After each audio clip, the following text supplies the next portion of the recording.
Good evening, everyone. I hope that everybody, I just want to say this first off. First off, let me just say hello to Dennis Dunn. Miss Barton, good to see you. Danny Boy, what's up? What's up to you? F. Davis, Shadana, how's it going? ISO Jr. Wow, I love it. I love it. So I just hope that everybody, as we get into the later half of the year, we're coming up to October. And, I just hope that we're all fulfilling our dreams and getting those mission accomplished, those steps to accomplishing our larger goal, which is, maybe you want to get into the 800 club, get a higher score, or maybe you want to get approved for your next home loan and you want to get, at a favorable rate. I know interest rates are very high right now. I hope that you're starting your business. You're getting a business credit card, which we'll talk about later because Chase has a really good deal coming up with those Chase Ink cards. And I hope that you are getting the credit limits that you deserve. Up to 25K, maybe even if you got a credit union card, maybe even 50K. So I hope that we're all working towards that and making good headway there.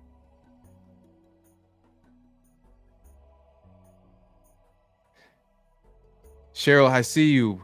Good evening. So let's get started with the news real quick. So credit card offers are eroding. So when it comes to credit card offers and bonuses, the times they are changing, all right? And usually not for the better. Higher interest rates, and those interest rates are going up to like 36%. I've seen, and that's just bonkers right there. 30 anything past 29%, which I was, my whole career, my whole journey through with credit cards in the last, 10 years or so, the highest interest rates that I really have seen were at 29.9%. Now we're creeping up to 40%. Can you believe that? All right. So higher interest rates, inflation, and other pressures have led card issuers to cut back on some offers. That means many credit cards have reduced the points or miles sign-on bonuses or provide fewer months of no interest charging or balance transfers. Now, here's the thing. I know this is an official news report, but I feel like I haven't seen that. I mean, we're going to talk about later with these Chase Ink cards, they're still offering 0% interest for 12 months. They're still offering, you know, uh, historically highest sign-up bonuses ever. Like I'm still seeing a standard $200 intro bonus on basic cashback cards, no annual fee cards. So I'm not seeing that changing, but maybe that's coming down the line.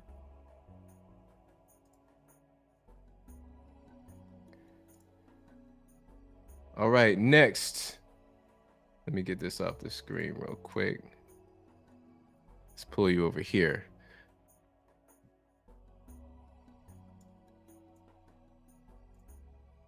Okay. So credit reports are now permanently free once a week. So I didn't know this. I thought this was just it's been this way for so long. I didn't know this was a thing. So before the pandemic, consumers could only pull their credit reports for free once a year. But limited access is now a thing of the past. On September 18th, the three largest nationwide credit reporting agencies, so that's Equifax, Experian, and TransUnion, announced some good news for consumers. Each agency will permanently offer free credit reports once a week. And so those agencies, which are required by federal law to provide each person with a free annual report, began offering these weekly access back in 2020, and in what they described as an effort to help consumers deal with pandemic related financial hardships. They extended the offer multiple times, but it was set to expire at the end of 2023 until this most recent announcement. So that's a good thing.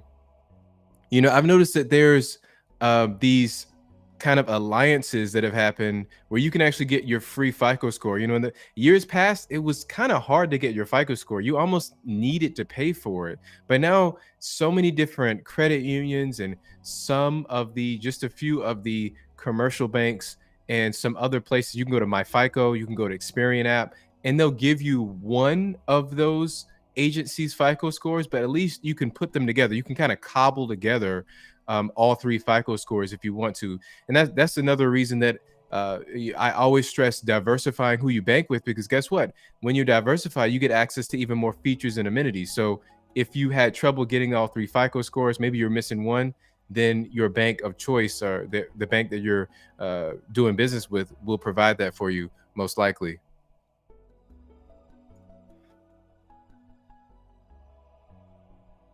Next, 43% of consumers will delay or cancel a purchase if merchants don't offer buy now, pay later. Can you believe that? They will actually cancel the purchase. Like, buy now, pay later is becoming essential. And as we discussed last week, very much so for Gen Z. So the younger you are, less money you're making, the less you're keeping. You just, as soon as you get it, you're spending it. So they need a way to kind of divvy up these small purchases. You would think that, something like going out for groceries for the week, they're putting that on a buy now, pay later plan. Can you believe that?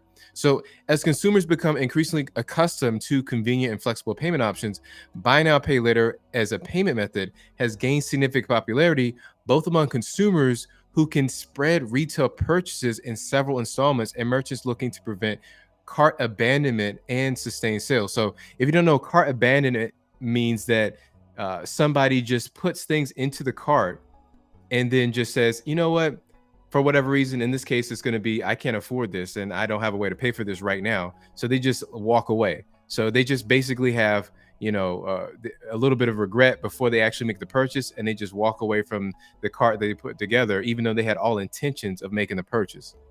All right. And so findings captured in the study done jointly by Payments and Sezzle show that consumers place a high value on buy now pay later as a payment method.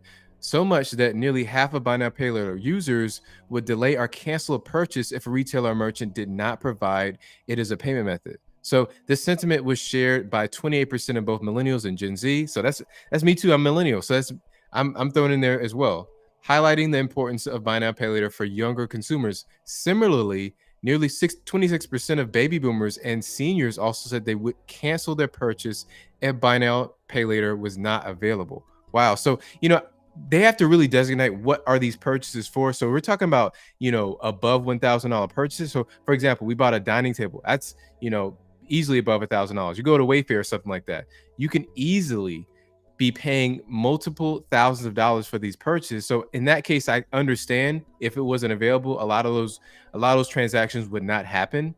So if we're talking about that, completely understandable. But if we're talking about, going to the gas pump, we're talking about going to the grocery store to pick up food for the week, then that's not as understandable.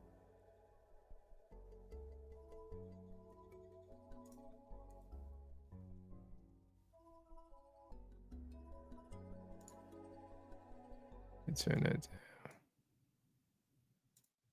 So banks warned CFPB to back off on scrutiny of medical credit cards. So banks and debt collectors and other companies said that the Consumer Financial Protection Bureau lacks the authority to make specific rules governing medical credit cards and other financial products patients use to help pay healthcare bills. But the healthcare credit cards and other targeted products operate much in the same way as financing products in other sectors. So there's no need for new rules. Trade groups representing banks and debt collection agencies said in comment letters to the CFPB ahead of the deadline last week. And so healthcare providers groups also warned that over regulating such products could lead to people postponing necessary but expensive procedures. What's more, the CFPB doesn't have the power to bring new regulations for medical payment products, and the financial services industry said in its letter. So I just want to say, I'm telling you right now, as I personally going through the process of switching, locations and then switching insurance plans, the medical industry is so backwards, so slow, so caught up in bureaucracy, so many layers, and this web is so hard to navigate. But so don't have any experience with the medical credit cards, but I can see why they want to come in and try to, tamper down and regulate that because they're charging you so much money. And a lot of people don't know they could easily save some money on the credit card on the medical side. One website that I've come across recently, I believe it's called. I'll have to pull it up, but it's basically there's a website. It's called Medical Blue Book or something like that. If you've heard of it, let me know in the comment section if you heard of this medical blue book or something to that respect. Um, it will allow you to look up any procedure and then it'll tell you what the what a very reasonable amount that you could pay for that procedure, what is the average amount, and then it'll give you locations around you where there's more competitive rates. I mean, it's huge. I don't know why everybody isn't doing this. You could easily save hundreds, maybe even thousands of dollars on your medical bills if you do that, and then you kind of negotiate for yourself. So definitely, there's a lot more debt on out there than there needs to be on these medical credit cards. It's so messed up out there. Next, the CFPB boss urges oversight of Apple, Google mobile payments, and so the contactless payment functions on Apple and Google smartphones need to be regulated to protect consumer choice and provide a government check on private companies dominating U.S. payment systems, said Chopra, which is the head of the CFPB. And so, while Google allows competing mobile wallets such as Samsung Pay to operate on Android handsets, Apple has only ever allowed Apple Pay, a restriction that has drawn pushback from banks around the world. And so, the head of the CFPB said it may soon be time for them to step in and provide a level of playing field for smaller fintechs that want to launch compelling wallets. So, I've seen a lot of pushback, not just in this respect, but Apple is seen as kind of encroaching and trying to widen their revenue stream into the banking sector. They established Apple, I believe it's called Apple Finance LLC or some. They have a financial company now that is managing their buy now pay later product. If you didn't know that, they're working with Goldman Sachs on the Apple Card, which was huge. They launched that back in 2019. So Apple's making a lot of headway. Apple Pay has proliferated. It is in most of the major stores. You can pretty much use your contactless Apple Pay just about all day wherever you go, especially if you're in a major city. And they're taking a percentage cut on all these transactions. The banks don't like that. They don't like that at all. And the fact that Apple likes to tamp down and not allow any other competitor in their walled garden to compete with them, they're going to get pushback like this from the government.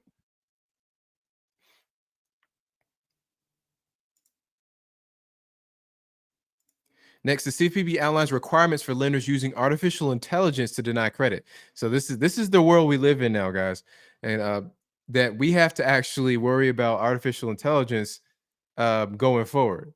I mean, this is amazing. So the CFPB released guidelines for lenders to adhere to when using artificial intelligence and other models to deny consumers credit. The guidance outlines legal requirements creditors must meet in providing specific and accurate reasons why adverse actions were taken against consumers. In short, CFPB said creditors can't simply use sample adverse action forms and checklists if they do not reflect the actual reason credit was denied and credit conditions were changed. So listen, I have a big issue with this, guys, because with someone said, Dennis Dunn, I see you said a Capital One AI bucket. Yes, Capital One is known for those buckets, and they would definitely be using. They're probably using that right now to put people in these terrible buckets where you can't increase your credit limit past like $500. But I found that whenever I've gotten a denial letter for a credit card, it's always a vague reason. Sometimes it doesn't even have anything to do. Like I know for a fact that that reason doesn't apply to me. They're just using a canned response. I don't think there's enough regulation. There's enough required upon the creditor to tell you, hey, this is exactly why we denied you. I've seen so many reports of people getting like 3 or 4 reasons. Like, I have like almost a perfect score, and I have, they could easily just, give their own side of the story and say and disprove and debunk that reason that the creditor gave them. So I don't think there's enough done in that situation already. And so AI getting into the mix is making it even more conflated.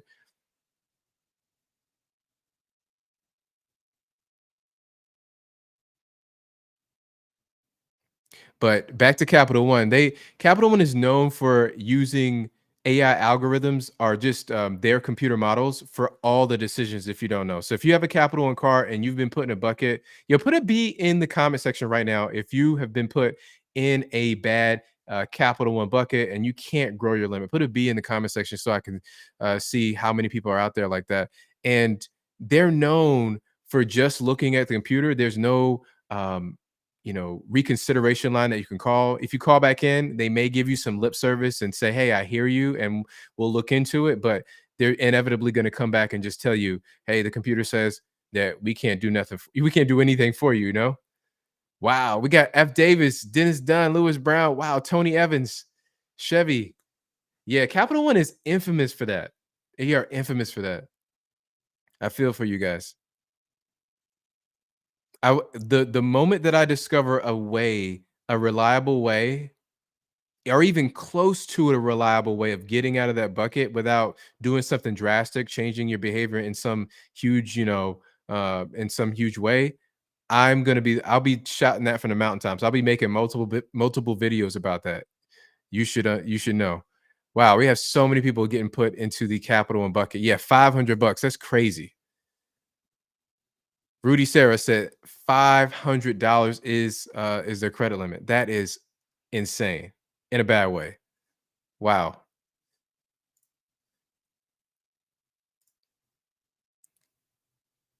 All right, next, credit card rate cap bill would severely restrict credit card access. So some of the organizations, I don't know the names here. Some of the organizations like CUNA, NAFCU. If you know any of these organization acronyms, let me know in the comments. And other financial trade associations representing virtually all banks and credit unions voiced their opposition to legislation from Holly and a few others that would cap credit card interest rates at 18%. The organizations note that such a cap would severely restrict the availability of this type of credit for millions of consumers across this nation, including annual fees and other fees in the calculation, will cause credit cards to exceed the cap, resulting in the elimination or reduction in valuable credit card features like cashback and other rewards. I got a lot to say on that. This cap will also impede innovative credit cards with non-credit features designed to attract underserved groups because even a nominal annual fee could result in an all-in rate that exceeds the cap. So, yeah, I could definitely see if they try. I mean, that's going to impede again on the credit card issuers' profit margin. So I could definitely see them unwilling to extend as much credit as we have now. I recently saw a video where somebody, one other YouTuber, went into a uh, a was it a fast loan place, the ones you find in poor areas, the a payday loan business. And he said, "Hey, aren't you guys like, you guys are predatory? You guys don't, you're doing a disservice to people. You're taking advantage of people." And the lady actually gave a reasonable response and said, "Hey, listen, I know our fees are high, but we're taking upon a lot of risk here because these people do need the money right now. We're providing a service, and they've already shown that they're not likely to pay that money back. So to make it a worthwhile endeavor, we have to charge these fees." And you know, you can definitely see people in a macro perspective, from if you look at the whole country, that if those rates are going to go low, like 18%, and they're capped there, these lenders are just not going to lend to as many people. They're going to be highly restrictive, even more restrictive than Chase and US Bank. They're going to be locking that down and only going to be lending these cards out to people with like the most excellent of credit. That's exactly what's going to happen. Now, as far as, are these features like cashback, are they valuable? I mean, listen, I love cashback. I'm team cashback. I'll say that all the time. But in this context, they're not valuable compared to the interest that the banks are earning. Whatever the banks are earning from interest, interchange fees, annual fees, and all the other little, late fees that they charge, it pales in a comparison at them giving you 2 or 5%. So in this context, that's not valuable. Okay. Now, we love to use all the features of these credit cards, but we all understand that we're using these cards to transact tens of thousands of dollars, and we're getting hundreds, maybe $1,000 back. Really, it's not that much in this context. I love doing it, but as this guy's saying that it's a valuable feature, I'm not right here.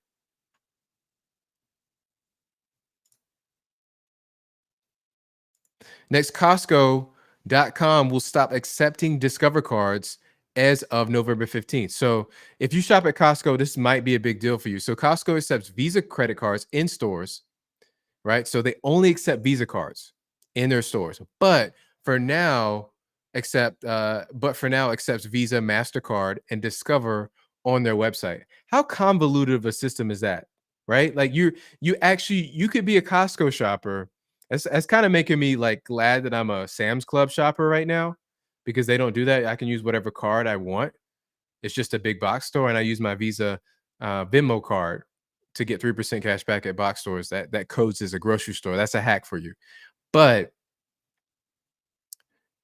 the fact that they restrict Visa in store, so only Visa, no Mastercard, that's terrible. For starters, they should be accepting all the different uh, payment processors, and they should be accepting the same payment processor in store and online. Why would you switch that up? It creates so much confusion for me. I mean, let me know if you feel that way. I've never shopped at Costco, but if I'm shopping on their website and I use a Discover card, I'm thinking I can just go in the store and use the same Discover card. So if you have a Discover It card, which usually has a wholesale club bonus category, it gives you 5% cash back in 1/4 of the year, then this is no longer going to work for you.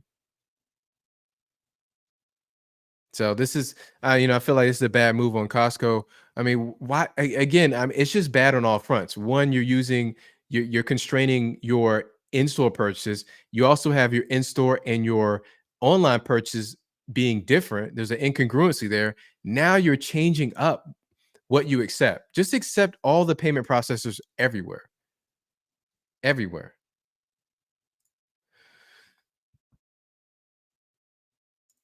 Next, what is stopping people from maxing out their credit cards and disappearing and never paying the cards off? I thought this was an interesting, proposition or a question. This was on the forums, and what is stopping people from just using the cards? Like, for example, I have, just over $200,000 in available credit on the personal, just on the personal side. And I know many people have a far more in available credit. Some people have 20,000, $30,000 per card, and they have like 20 different cards. What if you just rack what if you just spent everything on that card and then never paid it back? I mean, wouldn't the credit card company be in a really bad position? Now, I feel like this is the best answer. It says having to live without credit for 7+ years after you wreck it is pretty tough for most people. Right? You can't buy a house, things like that. Can't buy a car. Your credit's terrible. I mean, maybe you could finagle away. There's ways to do things, but you'll be hounded by debt collectors no matter where you go, and they will harass you anytime you move or get a new job, as well as keep trying to uh, keep taking you to court to get the default judgment. Plus, in many cases, those credit card companies will never work with you again after you default. Yeah, that's what we call a blacklist, and a lot of the major issuers will have you on a blacklist. They won't tell you about that, but they will keep you from getting any new cards with them, sometimes 10, sometimes 20 years. So you definitely want to be uh, cognizant of that. And that cuts you off from a lot of banks in your future. I guess if you're already on the verge of homelessness and have given up, there's no downside, but it's going to be better to try to turn the situation around whenever possible. Yeah, that's right. I agree with that. Don't do the crime if you can't do the time. Thanks, Dennis. Yeah. Have you ever burned? I know a few people. I'm not gonna name names, but if you want to just out yourself, if you've ever burned any of these credit card issuers, just say, hey, just tell a short story. Let me know. We can have fun with it. But I know that a few people have done that and just kind of what they call that running off on the plug, ran off on the plug, right? If you do that, there are repercussions. Most likely you're not going to be able to get any new cars with them in the future. So sometimes, listen, if it's a credit card issue with like Citi that only has maybe one card for me, like the Citi Custom Cash that I like, which we're going to talk about in a minute, then it might be worthwhile because they don't really come out with new competitive cars that seem like they're a good option. But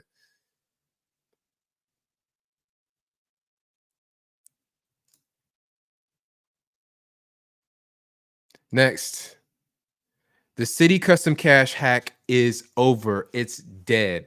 And this hack is you'll no longer be able to get multiple City Custom Cash cards and product change into multiple cards at the same time. So right now I'm holding two City Custom Cash cards simultaneously. I'm able to use the 5% cash back in two different categories every month. Right now I'm using one for gas and I use the other for grocery, or sometimes I might change it up and use one for gas and then the other for dining, let's say.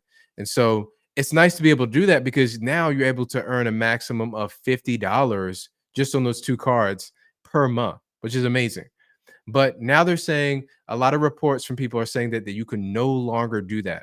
So this is a hack. I thought it was going to be around for a good while, but uh, just because when they first released the City Custom Cash Card, they allowed it to happen, and I thought this was going to be the norm, but apparently not. And so there's people out there who've had as many as four. I've seen four different cards in one person's possession. So just imagine they are able to earn 5% cash back in four different categories. And see, I was going to work on my third. I had aspirations of working on my third City Custom Cash. And so if you didn't know, the process went like this. You already have a City card. In my case, I had a City double cash card and I had it for over 12 months. And so what I did was I signed up for my first City Custom Cash card, got that sign up bonus, and then a few months later, maybe like 3 months later, I was able to product change my existing City double cash card into the second City custom cash card, which was nice. And I wanted to go for the third. I wanted to go for the third, but apparently that is not allowed anymore. It is not allowed. All right, Richard. What's up, Richard? You said four custom cash cards probably means that at least one of those cards is going to be get shut down or forced to product change. Wow, I didn't even think about that, Richard. I have seen a few people report that they have been forced into a product change here and there, but I didn't think about that being possible in this situation. Maybe, maybe. I know that you're forced to product change when a credit card is discontinued, or I remember when the Uber card, they basically another bank bought the rights to issue that card and I was forced to product change. They basically forced me to accept this new card offering. So I would be it's possible. I haven't seen any reports of any credit card shutdowns though, but I'll definitely keep an eye out for that. I mean, listen, Danny said, "I missed the Uber car." Yeah, Danny, I missed that Uber car too, man. That was a wild ride, and you know what? That was an early sign that these credit card rewards can change. Just remember, they can change. Now, if you the larger issuer that you go to, like a Chase or a Amex, City, Discover, you'll find that they largely don't change. They like to keep things consistent. They're big enough. They can you know weather any storm, any sort of setbacks that they have, they can kind of absorb that. They're not going to switch up on you. But when you get into the fintechs, when you get into these new offerings, the newer the offering, the more it tends to change. Behind the scenes, I work with so many different companies and I look at their products and I see 3 months later, 6 months later, they do a rebrand and they take away things, they add things, they're testing all the time. So I know people in the general public doesn't like that. They don't want to have to revisit a card that they signed up for and find that it's nerfed or that it has a whole different, way of operating. I don't want to see that honestly. When I have a good card, I wanted to stay that way for as long as possible.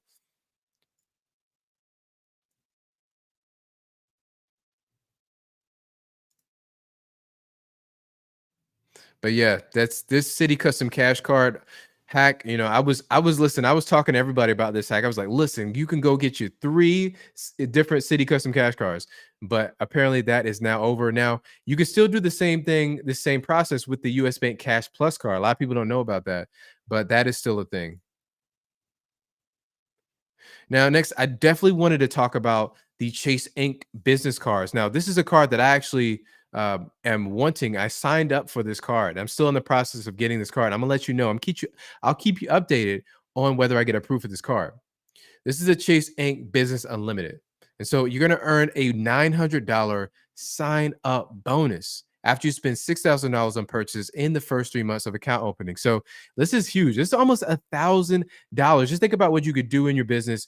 If you're in your side hustle, if you had 900 bucks to even go start that new business, or 900 bucks to, put into your gas tank if you do deliveries, or if you do consulting, where that could go, what kind of subscription services you pay for with your business, even if you don't have a LLC formed, even if you don't have any sort of formal business documents submitted, you can still be a sole proprietor, and you can just decide to be a sole proprietor. That basically means that when it comes time to file taxes, that you do, I think, a Schedule C, and uh, it's not something that's a formal process that you have to go down and form an LLC. All you have to do is just do business as usual. If you do DoorDash, if deliveries, or if you drive for Uber, then you can consider yourself a sole proprietor. And just think about how much gas you could get with 900 bucks to put towards that. So I think this is a great deal. This is actually the highest sign-up bonus that they've offered for this card. I have links down below too. It's in the pinned comment on the stream. Definitely check that out for the Chase Inc. Business Unlimited and the Business Cash Card, which we'll get to. And you're going to get unlimited 1.5% cash back on every purchase made for your business. There's no annual fees, so you don't have to worry about any annual fees. And then you can redeem for gift cards, cashback, travel. A lot of people, if you go high level with this, you can convert this cashback into Chase Ultimate Rewards points, and then you can use that with send that over to your Chase Sapphire Preferred card, and then you can get even more outside bonuses when you choose to travel on the portal. And so you also you can have employees, but I think another huge thing here, if you're starting a new business, you're going to get 0% intro APR for 12 months. So I'm looking forward to that myself. If I need to buy new camera equipment, I could use it in some subscription services for my business. I could definitely put that towards, and you don't have to worry. In this case, you wouldn't have to worry about paying that off, because guess what? It's not, because it's a business card, it's not going to count towards your personal utilization. So it's not going to report to the personal bureaus. So if you're in the, if you're trying to get approved for something on the personal side, it's not going to affect that at all.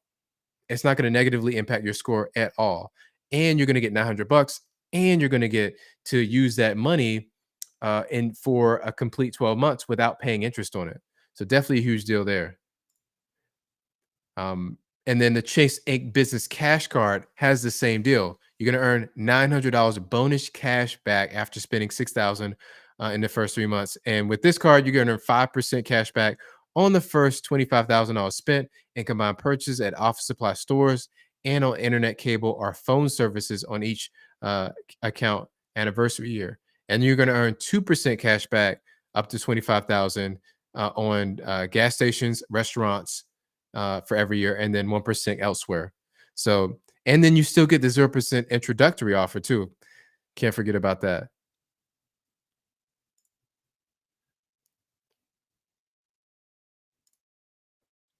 Who has any of Chase Inc.'s cards? I found that Chase does have a more stringent qualification, so it's a little tougher to get into the door with Chase.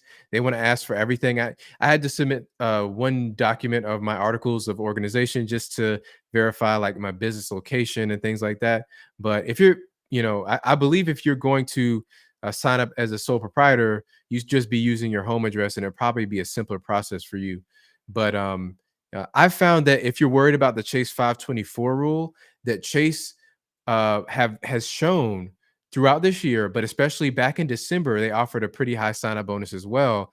And people had been seeing that even if they were at or over 524 status, they were still getting approved at 6 or 824. So that's why I said, hey, I might as well try myself. I might as well try because people are still getting approved. They're kind of relaxing that rule if you don't know about that.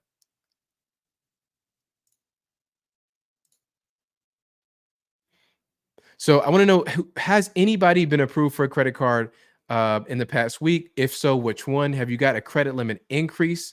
I want to know about that. I'm going to shout you out.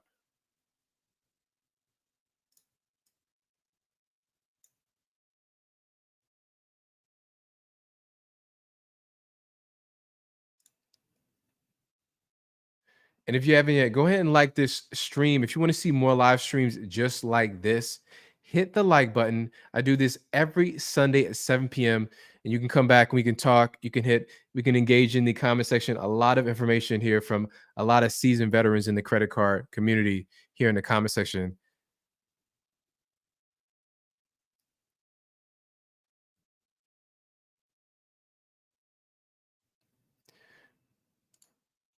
All right. Danny says that 2 weeks ago, I got a credit limit increase on my Affinity Federal Rewards Visa, now at $10,000. Nice. So you started a little bit lower. Usually, Danny, I believe you pretty much start out at 10K on just about all your cards, right?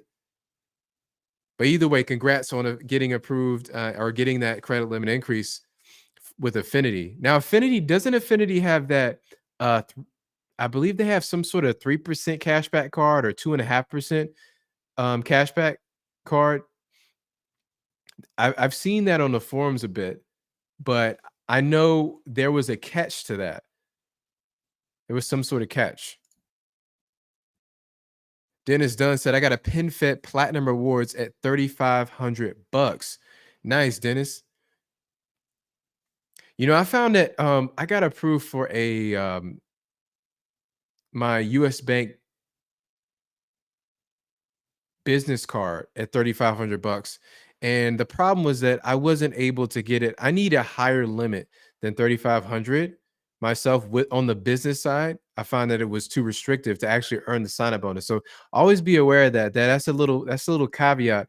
If you are trying to earn a higher sign up bonus, and sometimes they'll give you this like low credit limit where you can't just use it for one large purchase, that can be a problem.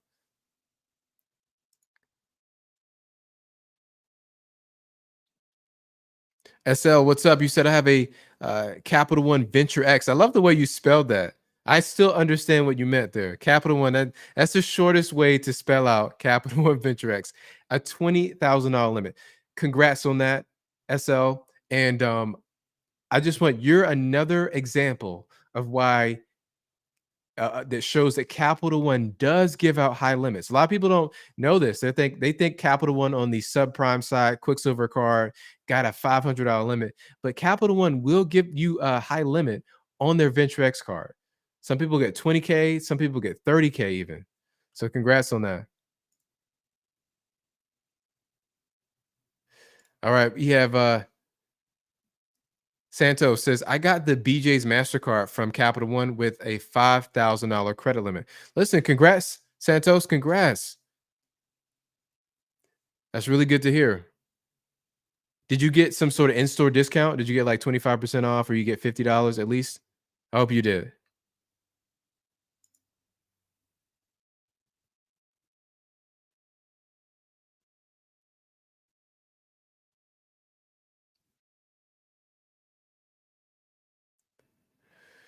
So did anybody I want to ask you guys a question. Did anybody check out my last video? This one was actually on Amex, which I rarely talk about Amex, but I felt like it meant that it made sense to make this series of videos on the large issuers. And I definitely should be talking about Amex more, especially on the business side, because I hold two of their cards on the business side, which I signed up for them like back to back months. Definitely check that video out. Just launched that video today. Danny said, I just watched it. Thanks, Danny. Now, Danny, I know you're a big Amex user too. Um, do you think that is there anything that I should have put on that list of different Amex um, different things that Amex won't tell you. Did I leave anything off that list? Danny says, "I love Amex." You know, I'm gonna say I love Amex on the business side for me personally. I love Amex on the business side. Um, I also like their new everyday card that they revamped last year. I like what they did with that. You know, I'm a no annual fee guy until it makes sense.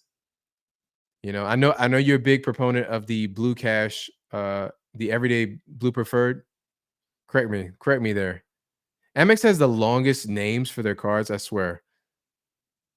Actually, you know, the Chase Ink Business, that's a long name as well.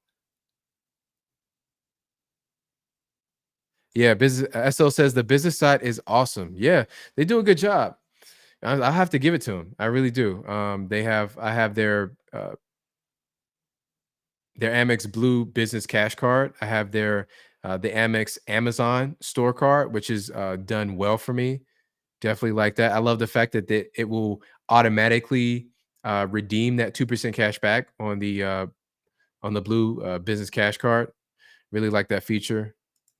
And they increased my limit, like, pretty much within, I think, 30 days or 60 days, they increased my limit, so I was happy about that.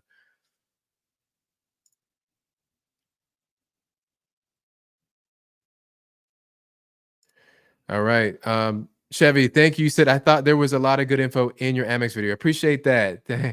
I definitely, uh, appreciate that comment. It's really good to hear. Oh, Pink Polo said, "Yes, I'm new to Amex, so I appreciate the video." Yeah, listen, I thought it was some information that really needed to be out there. I thought people were really hungry for, what to watch out for with some of these issuers. They're just not going to tell you some things that we really want to know. They're not going to be forthright. Chase for a long time did not tell people about the 524 rule. People just, through data points and through experience, they just found out what the rule was. But now today, Chase will openly tell you, if you ask a customer service rep, it's in the material. They'll just tell you flatly, "Hey, we have a 524 rule." So that actually changed the culture there.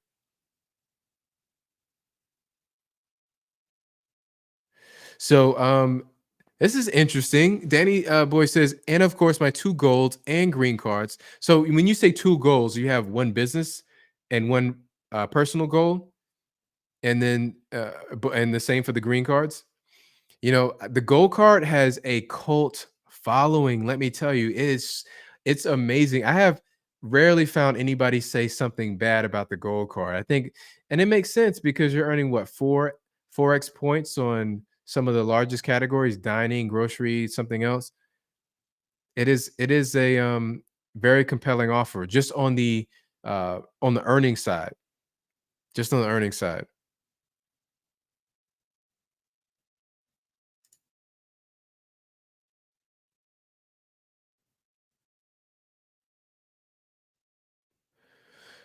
Dennis said, "I want the Hilton rewards card." And I think I saw Santos said, "I want the Hilton as well." I got the Hilton personal card, and soon I'm applying for the Hilton business card. Okay, that's good to know. I didn't, I always want to hear that because I know that that I'm seeing a lot of videos on Hilton, and I always want to know what people want to see, what cars they have. So this Hilton card is definitely rising to the top. What do you like the most about the Hilton card, Santos? What gives you the most value with that Hilton card?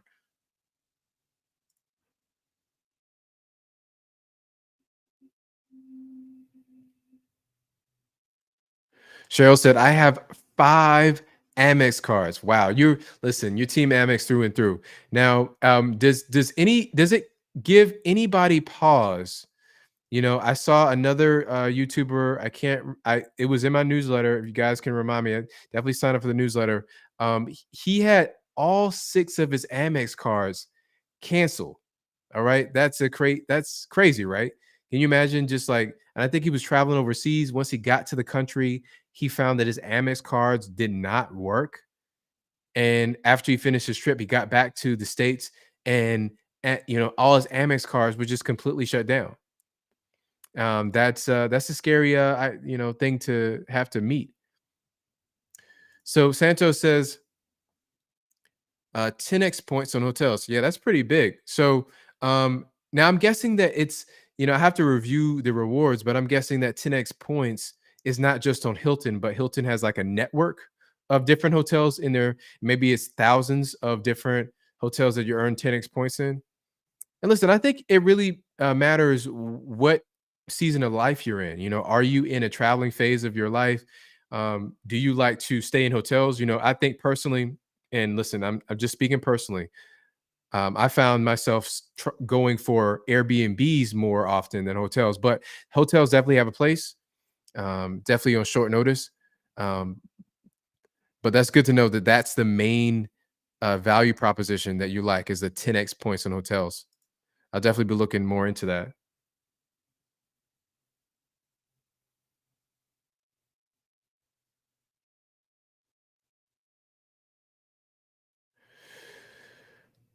All right, Billy, I just want to get to you real quick. You said, I missed what the city hack is there. So the city hack, basically, the hack is that, and anybody knew, the hack was that you could have multiple city custom cash cards. So let me say that again. You could have multiple city custom cash cards. You could product change from a different city card into a secondary or a third or fourth city custom cash card. That is no longer the case. They put the kibosh on that. You can no longer do that. So you can only basically have one city card or city custom cash card. And hopefully that's just the extent. Hopefully that they're not going to force people to product change into another card or cancel any secondary cards that you have. So that's the big hack. And F Davis, thank you, sir. Thank you. You said, great chat as always. Good info on City Custom Cash. Yeah, man, I appreciate you sending that super chat.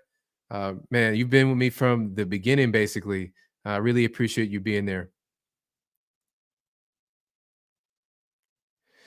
Okay, and Cheryl says, listen, I do both. I travel to both hotels and Airbnb.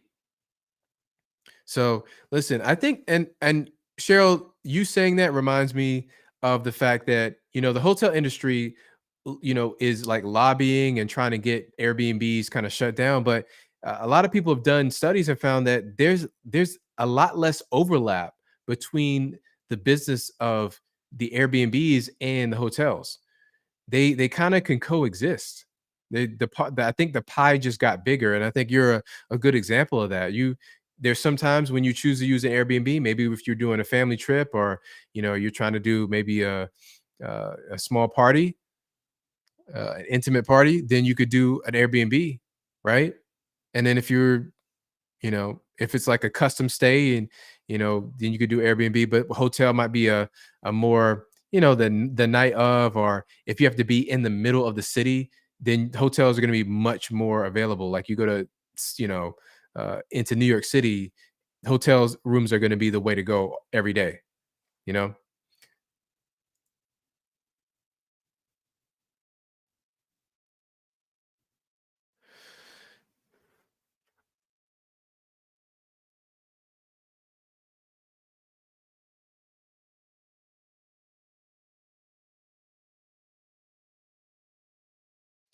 All right. We have, thank you for leaving that comment. You said a frugal dad finance.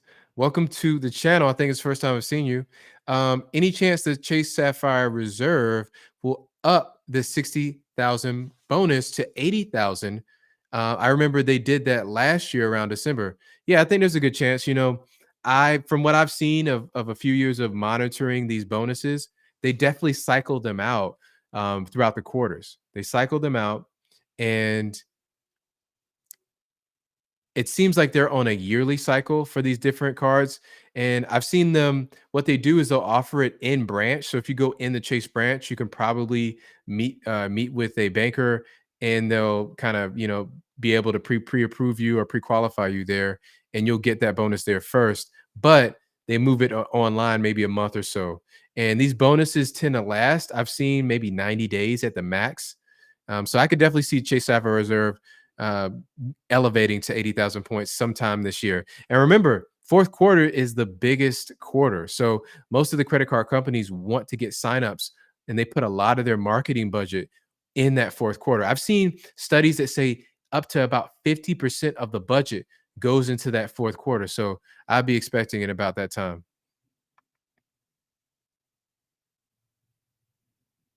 And from what I've seen with the Chase Sapphire Preferred, that's probably their biggest kind of moneymaker there as far as the most signups. I've seen that they will offer their all-time high sign-up bonus of 100,000 points just about every 2.5 to 3 years. So, sometimes we'll get 80, sometimes we get 90, but rarely that 100,000 point bonus will come around. That's probably like every, I would say, 2 closer to 3 years. And Dark Dude coming through with the super chat. Man, I appreciate you. You said always a great stream. Appreciate you, brother. Yeah, man. Listen, I thank you for tuning in and hanging out, adding value in the comment section.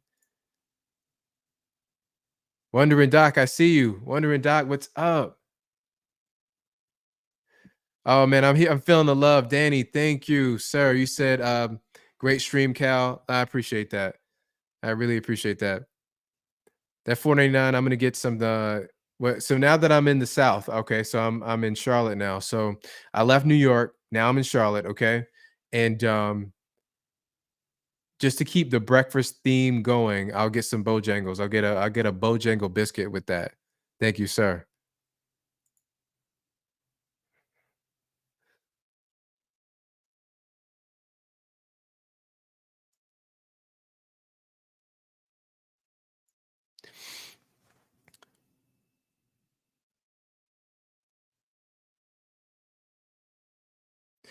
So everybody, I will be back. Oh, wait a second, Danny. Danny, you got another super chat before we exit. Danny, you said sent from my iPhone 14, 15. Oh my, listen, respect. 15, you already got the 15. How did you do that? I ordered one just to test it out. You already have the 15 Pro Max. How are you doing this, Danny? Man, congrats on getting that new iPhone. Man, you're on a secret list or something, man. Did Tim Cook have you on the list with like MKBHD? That's crazy. Oh man, the 15 is gonna be there tomorrow. Listen, guys, I'm gonna be honest I'm gonna open up to you guys. I've been with the Android system for, I mean, as long as I can remember, since smartphones came out. Okay. Been Android, team Android. I got the S the S20 S22 Ultra. I'm loving it, but I want to try out Team iPhone. I ordered it. It's supposed to come early in October. I'm having some reservations though. I got to tell you, I'm having a little bit of reservation about getting this phone because I'm not sure about some of the specs and features on it. But if you say it's good, then maybe that'll calm me down. And listen, if I actually follow through and I actually get this iPhone, I'm gonna be signing up for the Apple Card. I've been talking about the Apple Card for years. Okay, it's been out of my reach, but if I get into the iPhone ecosystem, I will be signing up for Apple Card. I promise you that. Oh, well, listen, hey, Dennis just told me. He said, look, software problems are common with Apple. Mm, man, I don't that's the last thing I wanted to hear. That's the last thing I wanted to hear right now. Oh man. I might start getting cold feet. Pink Polo, thank you, Pink Polo. I appreciate you. You said stay with Android, iPhone is overrated. Is it over? Yeah, I would say it's overrated for sure. But I do want to try out the the what do you call it? iChat. I want to be the blue bubble for once. For once in my life, I want to be the blue bubble, not the green bubble. Okay? I just want to see how it feels to be in the elevated chat room. I want to have all the features. that they give all the other users of iPhones. Dennis said he went Android after Apple. He actually switched over from Apple. It wasn't doing it for him. He went over to Android.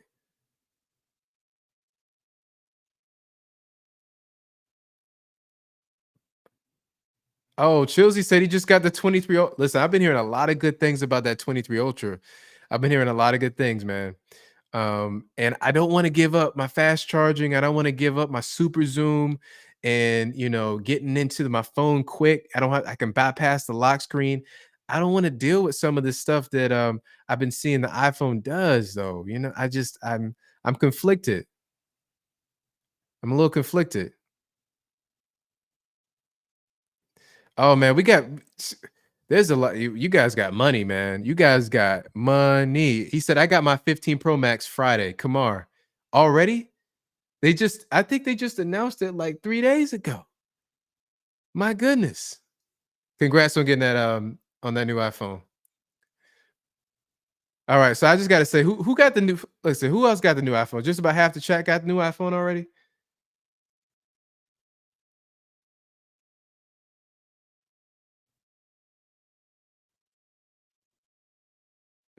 Christoph, what's up, Christoph? It's been too long, Christoph. Welcome back. You said, Cal, don't do it.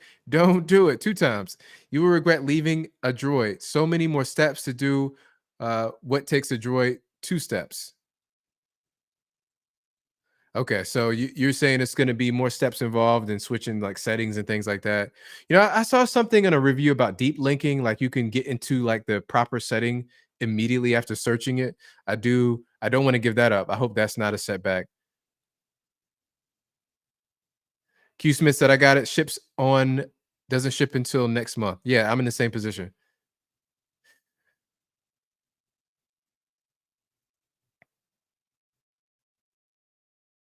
And then F. Davis said, I'm iPhone is safer. Okay. I believe that. I'll give you that.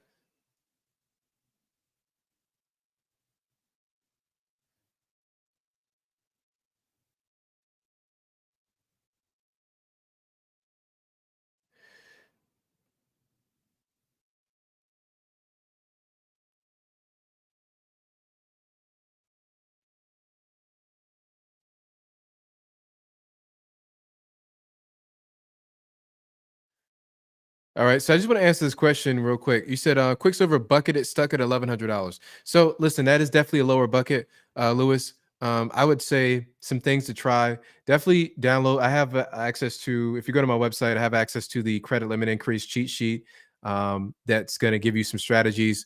Really, a really quick strategy. In 5 minutes, you can read it and just try some strategies with your account. The only the only surefire way to get out of a bucket is to apply for another credit card with Capital One after you've increased your FICO score and your credit profile. But some people have found that if they put more spend on the card, if they over 30% for of spending of that available credit limit for a prolonged period, let's say 3 or 4 months, might get you that increase. Product changing, I've seen personally helps to get that increase going.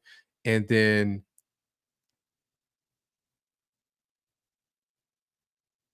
yeah, if you upgrade, that'll work too. And then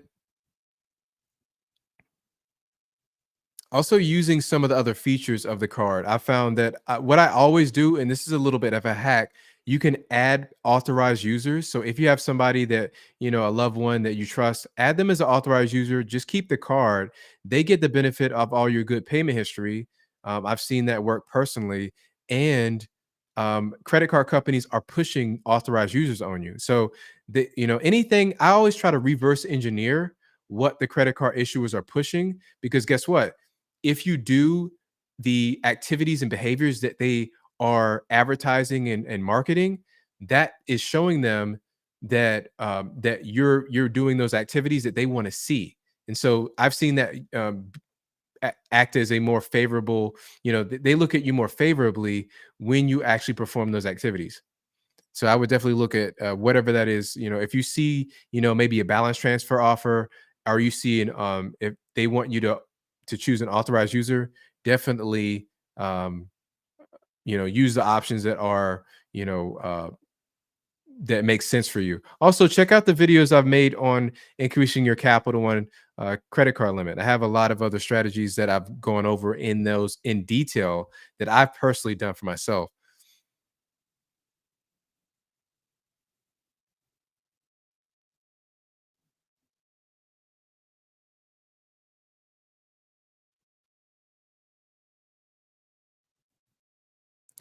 All right, guys. I do this every Sunday at 7 p.m. I'll be back next Sunday.